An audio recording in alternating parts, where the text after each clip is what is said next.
This video might cause a little bit of controversy, but it's something that's been going on in my head for a few weeks now. If we look at Knights of the Old Republic 1 and 2, we have a multitude of companions and characters that impact the story and revolve around the protagonist, but none of them have the same impact as the tiny little astromech T3-M4. This same process of thought goes beyond Knights of the Old Republic 1 and 2, and is actually integral to both the Revan Novel and the connective narrative tissue between the two games. Now, there are a lot of ideas and theories that R2-D2 is one of the most important characters in the originals and prequels just because it's through his lens, besides the main protagonists, and I think this is purposely done with T3-M4, but just like R2, it can be considered a theory and nothing is really concrete, but it's a simple idea that makes sense. Now, I'm not trying to say that T3-M4 is more important than Revan or Mitra, but what I'm trying to say is that T3's actions in both games, more explicitly KOTOR 2, are so vital in allowing these games to exist just on the basis of his actions as a character and what he does to propel the plot forward, unlike other companions. I also want to be explicitly clear before I read all the comments about how I'm wrong, that this mainly caters towards Knights of the Old Republic 2, because without him that game literally does not exist, and I'll explain that later.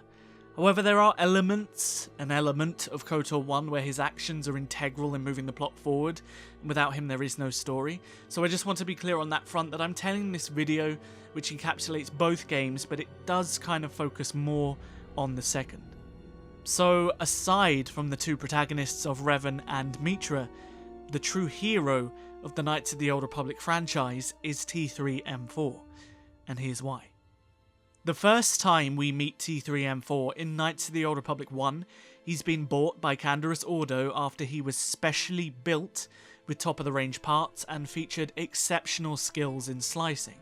T3 was literally built to steal the codes from the Sith base, codes of which were absolutely necessary in being able to break through the Sith blockade over Taris.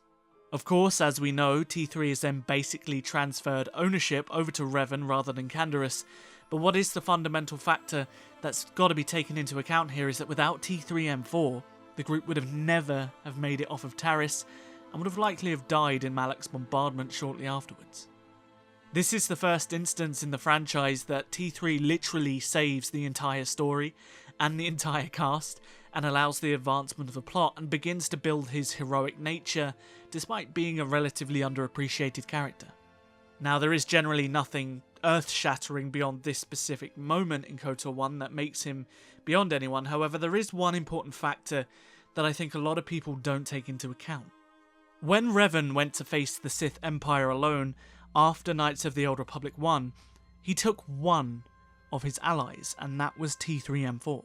Unlike HK-47, Canderous, and even his own wife, the one being he trusted more than any of them was his little astromech droid. T3's loyalty to Revan was staggering to the point where he literally gives his life to save him, and we'll get to that later. But before we get to KOTOR 2, which is where the meat of this video really is, we have to take into account the Revan Novel. I know I go on about this thing being the worst thing in the world when it comes to KOTOR 2, however T3's actions in this novel is quite possibly the most important thing in allowing Knights of the Old Republic 2 to exist.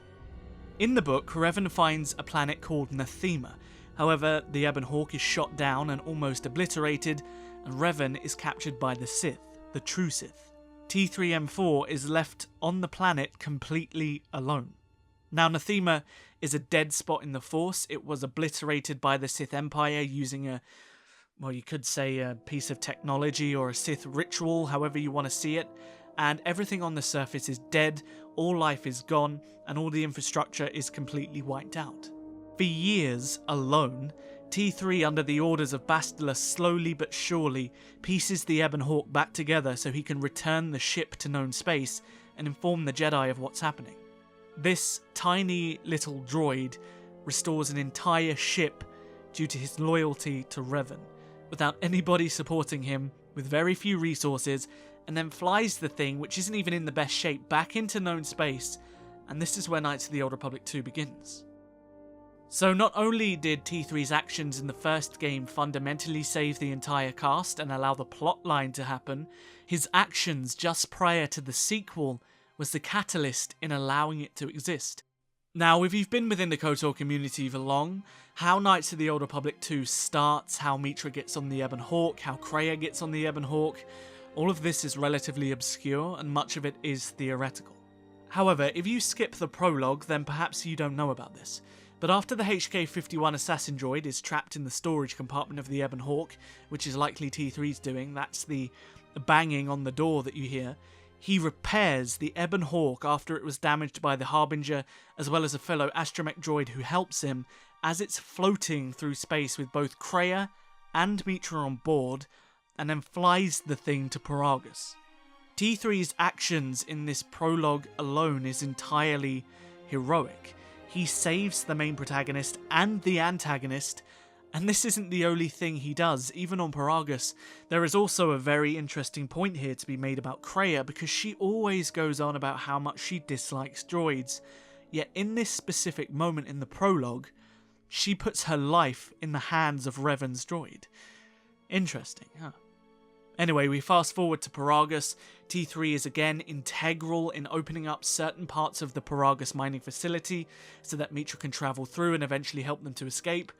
Without T3's intervention in this section of the story, Mitra can't get where she needs to be on Paragus, and she's then either captured by the Sith, the HK assassin droid, or dies. These are two things alone in the introductionary section of the game that T3 has done that have allowed the sequel to exist, saved the protagonist, and it doesn't stop there with KOTOR 2. His actions on Telos literally create the entire main narrative of the game. When he's taken in and detained by Atris and the Handmaidens, they attempt to download the information within his memory banks. However, in doing this, they give T3 access to their records as well. T3 then downloads the entire sentencing of Mitra Surik, which is a clearly highly kept secret within the Jedi Order, and he also downloads the individual locations of every Jedi Master that Mitra was sentenced by, so that the main narrative of the game can go ahead. Without this tiny little action by T3-M4 in the polar regions of Telos, there is no KOTOR 2. Mitra has no leads, Kreia goes on about killing the Force, and the entire plot plays out differently. So are you starting to see a trend here with KOTOR 2? Comparably to every other companion, the actions of T3-M4 aren't just slight, they are legitimately some of the most integral actions in allowing these stories to progress. This then also continues further as you go into KOTOR 2. Without his willingness to be sold to Voga the Hutt and literally go undercover in the warehouses, Mitra would have likely been killed on Goto's yacht and never rescued, because there wouldn't have been any other droid that would have had the skills in the way that T3 had to do this, as it was established in KOTOR 1. T3 also developed a completely unique personality between the two games, because of his lack of memory wipes. This almost borderline sentience is what made him so unbelievably loyal to Revan, and then Mitra and Revan again. It also made him willing to do things that could get him killed, and yet he always seemed to deliver when it was most needed in the most dire of moments. After the events of Knights of the Old Republic 2, we go back into the novel. Mitra finds Revan on the Sith planet of Droman Kars, and helps then invade the Imperial Citadel to kill the Sith Emperor, blah blah blah. And in that battle between Revan and the Sith Emperor, there was only one winner, and the Sith Emperor was on the literal verge of killing Revan. However, T3, being T3, unbelievably loyal and dedicated, rushed the Sith Emperor and started shooting him with a flamethrower. This action saved Revan's life, and it was the catalyst for the Sith Emperor choosing not to kill Revan, which then in turn creates the entire Old Republic narrative regarding Revan. Now, we could say that's a bad thing, however, you get my point. Now, what I'm not trying to do here is say that every other companion is irrelevant. Every companion does bring certain expertise to the table, they do certain things to impact the plot. Karth, for example, keeps the escape pod on the Endar Spire. Canderous literally provides T3-M4 and then helps Mitra get to Onderon. But I would argue that no character in the Knights of the Old Republic franchise, beyond the two protagonists, and maybe Bastila and Kreia, has more of an impact than Revan's little droid. His loyalty to Revan and Mitra kind of rivals the loyalty, or in the same way parallels the loyalty, that R2-D2 has with Anakin and Luke, and much like R2, the lack of a memory wipe gives T3 even more of an ability to make unique decisions and to take on extremely important tasks that a normal droid simply wouldn't do. Now, I have always loved T3-M4. The sound of his movements is calming to me, his quirks are endearing, and his loyalty to us, the player, is kinda beyond anything we see in the games, and for so many of us, we don't appreciate it as much as we should. And it is for this reason that I fundamentally believe that T3-M4 is the underappreciated hero of Star Wars Knights of the Old Republic. This entire video concept came about simply off of the back of me defending T3-M4 in a stream that I was watching recently, and it made me realise, like, damn, this droid is really influential, and I really just wanted to make a video kind of pointing out how impactful he really is. Most of these unscripted discussion videos that I've been making recently, they're just kind of spur of the moment thoughts that I seem to be having, and if they seem a little bit incoherent at times, feel free to let me know in the comments. I'm always happy to read your feedback and your thoughts so I can improve when I make more of them in the future. As always, I really hope you enjoyed this video. Don't forget to hit the like and subscribe buttons if you want to see more Star Wars Knights of the Old Republic content. And also, if you're interested, come and follow me on Twitter, Instagram, and join the Discord server because I would love to have you there. All links are in the description below. I'll see you guys in the next video. But until then, may the Force be with you. Always.